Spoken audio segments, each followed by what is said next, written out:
to President Trump. He's taking questions from reporters. Let's listen in. And that includes for Europe. And I spoke with, as you know, Mark, the head of NATO, and he really wants to see something happen. It's very important for national security. It's being reported that Health and Human Services released frozen funds to Planned Parenthood. I'm wondering why this happened and why Planned Parenthood is receiving any federal funds. I don't know anything about that. Bobby, do you know anything about that? What was the question? It's being reported that frozen funds were released to Planned Parenthood in December by HHS. I'm wondering why that happened. I haven't heard I have that. not heard that. I have not heard that. Mr. President, on NATO, right now it sounds like you are saying that you would potentially acquire Greenland by force. That would be a NATO country. Well, the you're United. saying Are you saying that? Would you do that? No, by you're force? saying that. Would you I acquire didn't them by say it. force No, right you're now? telling me that that's what I'm going I to think do. You don't know what I'm going to do. So what are the options? Your then? network Because doesn't know either. The Danish foreign minister said that there's still fundamental differences after the meeting with Rubio and with the vice president. Are you willing to leave the NATO alliance in order to get what you want with Greenland? What are the options right Well, now? I wouldn't be telling you what I'm willing to do, certainly. I'm not going to give up options, but it's very important. Greenland is very important for the national security, including of Denmark.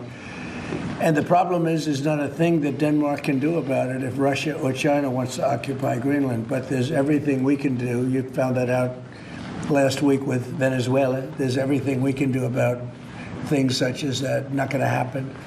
We're not, I can't rely on Denmark being able to fend themselves off. They were talking about they put an extra dog, and they were serious about this. They put an extra dog sled there last month. They added a second dog sled. That's not going to do the trick. Denmark fought alongside the United States in both Afghanistan Thank you and for telling me Iraq. that. I appreciate it. But I have a very good relationship they're with an Denmark, ally and we'll see how it all works out. I think something will work out. Yep. On Venezuela, Cabello, the de facto number 2 in Venezuela right now, he seemed pretty reluctant to work with the U.S. And obviously he's They just gave us 50 million barrels of oil. The number 2, the Venezuela security Well, I don't chief. know. I know the number 1. We just had a great conversation today, and she's a terrific person. I mean, she's somebody that we've worked with very well. Marco Rubio is dealing with her. I dealt with her this morning. We had a long call. We discussed a lot of things, and I think we're getting along very well with Venezuela. Yeah. Mr. President, a new Assistant Attorney General position dedicated to rooting out fraud. Yeah, he's fantastic. The person is fantastic. Who is it? It's a he. When are you I will gonna- tell you maybe within minutes. I mean, I don't know if it's appropriate to say yet because we're going through a process, but we have chosen a person who's very tough, very smart, very fair. And You gave a speech yesterday in Michigan about how you've recalibrated the American economy to work for workers, U.S. auto factories. We've seen core inflation's completely tamed. You lowered the trade deficit to the lowest amount since 2009. American exports are growing. But we're also waiting on the Supreme Court case with the tariffs. Given the success that you've had in the first 12 months, what is at stake in this case, It's a little bit like whole milk. I can't believe we even have a case. This was a case started by very China-centric people and also anti-American people, frankly, people that don't want us to do well. Tariffs have helped us stop 8 wars. They've helped us get the best trade numbers we've ever had. They've helped us get $18 trillion brought into the country. And maybe above all else, they've given us tremendous national security. Just the threat of tariffs. You saw that just yesterday when I put tariffs on a certain country. We won't talk about that country, but you know who it is. Based on the fact that if you do business with that country, it's going to make them, it's going to bring them to the table a lot faster. So we have made hundreds of billions of dollars with tariffs. We have very little inflation. Think of it. Inflation's gone down and productivity, everything has gone up. We've never taken in money like we have. We've never had anywhere near $18 trillion invested in our country. Neither has any other country. It's the biggest number by maybe 5 times. 5 times, not 5%, 5 times. Nobody's ever seen numbers like this. We have plants going up. You mentioned I was in Michigan yesterday. I was at the Ford plant where they make the Ford 150. It's one of the original plants. It was from before World War I. It's a giant plant. That plant was probably going to be closed. And 2 years ago, they were doing very poorly. And now they just announced yesterday that they're going to go 24 hours around the clock. 3 shifts, which they rarely do. That's Ford, and Ford's having the best numbers they've ever had. General Motors having the best numbers they've ever had.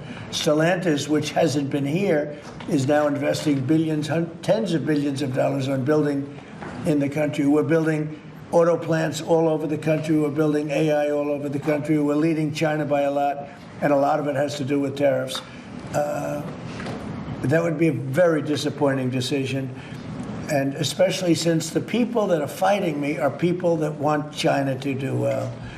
And we're doing great against China. We're doing great against everybody. We're the hottest country anywhere in the world. As I say often, we're right now the hottest country anywhere in the world. And a year and a half ago, we were a dead country. Thank you very much, everybody.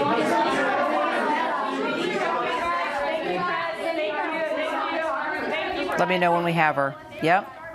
Thank you, press. Let's go. All right. The president actually opened up an event he was having there, a signing to take questions from correspondents. But the headline here, as you know, our lead story all day is whether he was going to take action on Iran, that there were going to be U.S. strikes somehow on Iran. He was threatening that. He was telling Iran if they don't stop killing protesters, that strong action was in place. But now the president just telling reporters, and here's the exact quote, when asked about Iran, "We have been informed by important sources on the other side that they said the killing has stopped and the executions won't take place." Here's what he said just moments ago.